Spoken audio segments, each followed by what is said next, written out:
வண்ணாரப்பேட்டை ஷாஹின்பாக்கிலிருந்து சாகுல் ஹமீத் அப்படிங்கிறவங்க கேட்குறாங்க.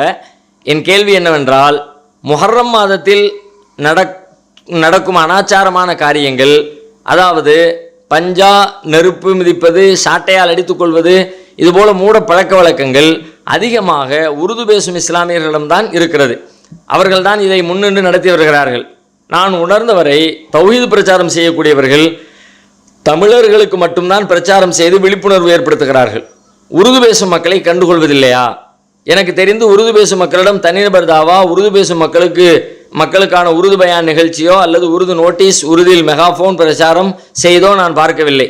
நீங்கள் செய்யக்கூடிய பணியிலாவது உருதுமொழி போஸ்டர், நோட்டீஸ், பயான், மெகாஃபோன் பிரச்சாரம் செய்து நம் மக்களுக்கு இது மார்க்கத்தின் மிகப்பெரும் குற்றம் என்று உணர்த்தி நேர்வழியின் பக்கம் அழைப்பீர்கள் என்று நினைக்கிறேன் அப்படின்னு சொல்லி கேட்குறாங்க.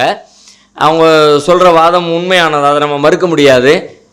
மற்ற தமிழகத்தை தாண்டி இருக்கிற மற்ற பகுதிகளில் முஸ்லீம்கள் உருதுல தான் அதிகமாக பேசுகிறாங்க, விளக்கம் சொல்கிறாங்க, அது சம்மந்தமான நிகழ்ச்சிகள் நடத்துகிறாங்க. ஆனால் தமிழகத்தை பொறுத்த வரைக்கும் மெஜாரிட்டியாக தமிழ் பேசக்கூடிய தௌஹீத் அமைப்புகள்கிட்ட நீங்கள் பார்த்தீங்கன்னா தமிழர்கள் மத்தியில் தமிழ் மொழியில் தான் எல்லாமே நிகழ்ச்சிகள் அரங்கேறி கொண்டே இருக்கிறது. உருது மக்களிடத்தில் இந்த செய்திகள் ரொம்ப குறைவாகத்தான் பேசப்படுகிறது, ரொம்ப ரொம்ப கம்மி. அவர் சொல்கிற மாதிரி பேசப்படுறதே இல்லை.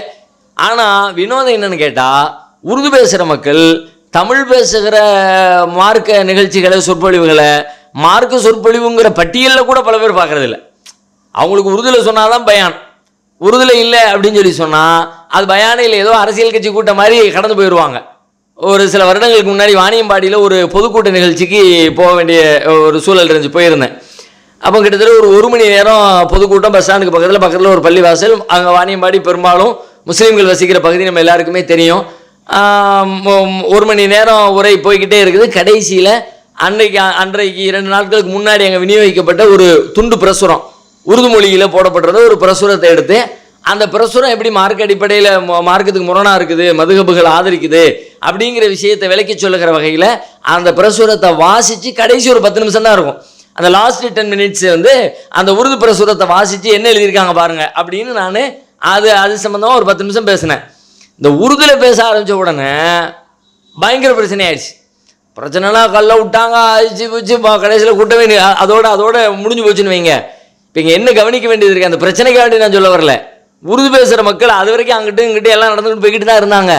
ஆனால் 1 மணி நேரம் இதை விட காரசாரமாக ரொம்ப கடுமையாக பேசியிருக்கிறோம். யாரும் அது யாரு செவியிலையும் போய் சேரவே இல்லை.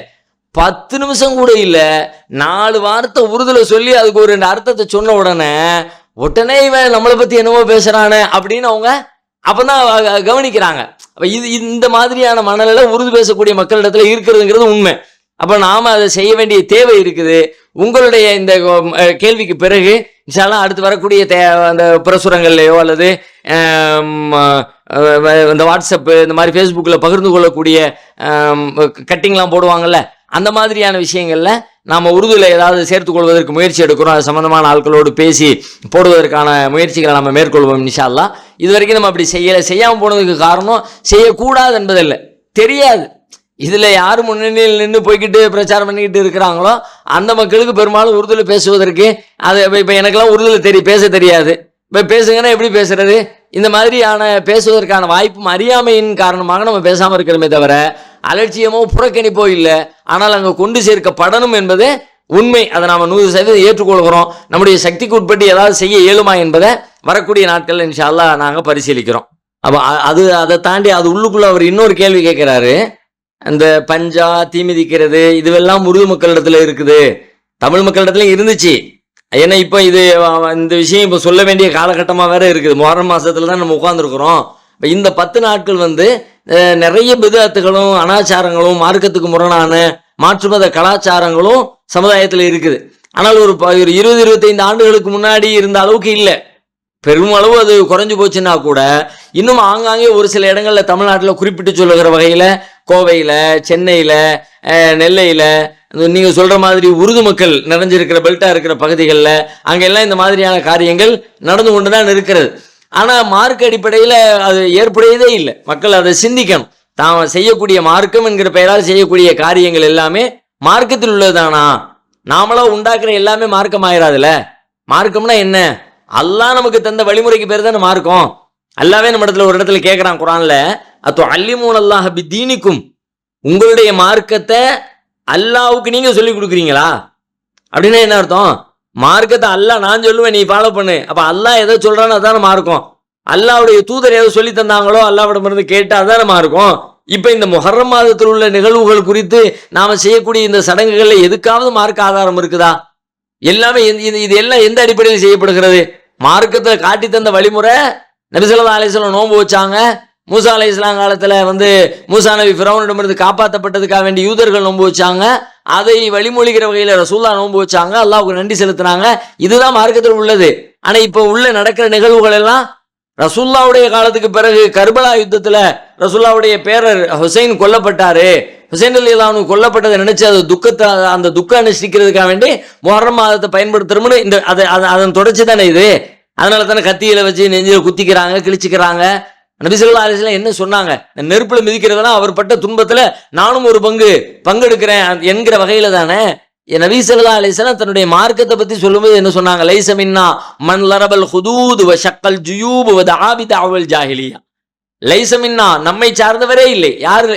மன் லரபல் ஹுதூத், கன்னங்களில் அரைந்து கொள்கிறவரும், வ ஷக்கல் ஜுயூப், பட்ட சட்ட பைகளை எல்லாம் கிழிச்சுக்கிறவரும், வ தஆ பி தஅவல் ஜாஹிலியா, அறியாமை கால அழைப்பை விடுக்கிறவரும் நம்மை சார்ந்தவரே இல்லை. இப்ப இதெல்லாம் என்னது? இது இந்த வெறுமனை கன்னத்துல அடிக்கிறத பத்தி ரசூலுல்லாஹ் சொன்னாங்களே, கத்தியை வச்சு கூர்மையான பொருட்களை வச்சு நெஞ்ச கீறி கிழிச்சுக்கிறதெல்லாம், ரத்தம் வர்ற வகையில நடக்கிறதெல்லாம் மற்றவங்களுடைய பார்வையில இந்த மார்க்கத்துக்கு என்ன பேர் ஏற்படும்? யோசிங்க. இஸ்லாத்தின் வட்டத்தை விட்டு வெளியில இருக்கிறவங்க இதை பார்த்தாங்கன்னா எப்படி நினைப்பாங்க? மற்றவங்க செய்யக்கூடிய மூட பழக்க வழக்கம், மூட கலாச்சாரம், அறிவு தான். இஸ்லாம்ங்கிறதே அறிவு. இஸ்லாத்தின் வருகைனா அறிவின் வருகைன்னு அர்த்தம். இஸ்லாம் இல்லாட்டி அறிவு இல்லைன்னு அர்த்தம். ஆனா அறிவு மார்க்கமாக இருக்கிற இஸ்லாத்துல இவ்வளவு அறியாமையை கொண்டு போய் நம்ம பூத்தி வச்சிருக்கிறோமே. 10 நாட்கள் கவுச்சி சாப்பிடுறது இல்ல, மீன் கறி சாப்பிடுறது இல்ல. இந்த ஆடி மாசத்துல முஸ்லீம் அல்லாத மக்கள் இந்து மக்கள் இடத்துல எல்லாம் சில கடைபிடிப்பாங்க பாத்தீங்களா? அந்த மாதிரி இந்த மாசத்துல செய்ய மாட்டான், அந்த மாசத்துல அது மாதிரி. யாரு சொல்லி தந்த வழிமுறை? எங்கிருந்து கற்றது இது?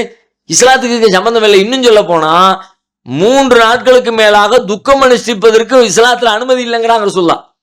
ஒருத்தர் உனக்கு துக்கமா இருக்கு, அதிகபட்ச துக்கம், உன் வீட்டுல மரணம் ஏற்பட்டு துக்கம் வந்தா கூட 1 நாள் 2 நாள் 3 நாள், அதுக்கு பிறகு அல்லாஹ் மேல தவக்கல் வச்சு அல்லாஹ்வுடைய நாட்டம்னு நீ அந்த துக்கத்துல இருந்து வெளியே வரணும்னு சொல்லு.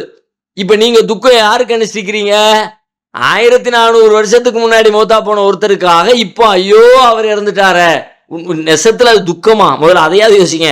துக்கம்னு சொல்றீங்களே, அது உண்மையில துக்கமா? அப்படி அது இப்படி ஒரு துக்கம் கொண்டாடுறது மார்க்கத்துல இருக்குதா? ஆகையினால இதுல இருந்து நம்முடைய சமூகம் விடுபடணும். இதை செய்யக்கூடிய மக்கள் நான் குறை சொல்றாங்க, நம்ம செய்யறத தப்பு சொல்றாங்க அப்படி நீங்க பார்க்காதீங்க. நீங்க செய்யற காரியம் சரியா தப்பா? மார்க்கத்தில் அதுக்கு அனுமதி இருக்கா இல்லையா? நம்முடைய முன்னோர்கள் செஞ்சாங்க, நம்ம பழக்க வழக்கம், நம்ம வருஷம் செய்யறோம், அதையெல்லாம் சரியா தப்பான்னு நீங்க ஒரு மீள் பரிசீலனை செய்யுங்க. உண்மையிலே மார்க் அடிப்படையில் உங்களுக்கு ஆதாரம் கிடைச்சா செயல்படுத்துங்க. ஆனா கிடைக்க போறது இல்லை. மார்க் அடிப்படையில் ஆதாரம் இல்லை, மார்க்கம் தடுத்த காரியம்னு சொன்னா உடனடியாக அதுல இருந்து விலகி வாருங்க. எத்தனையோ மக்கள் அதை செஞ்சுக்கிட்டு இருந்தவங்க தான் இன்னைக்கு அதுல இருந்து விலகிட்டாங்க தப்புன்னு நினைச்சு. இன்னும் சில பேர் அதை பிடிச்சுக்கிட்டு இருக்கிறீங்க. அதுல இருந்து நீங்களும் விலகி வரணுங்கிறத சகோதரருடைய இந்த கேள்வியின் வழியாக கூடுதலாக ஒரு செய்தியாக நாம சொல்லிக் கொள்கிறோம்.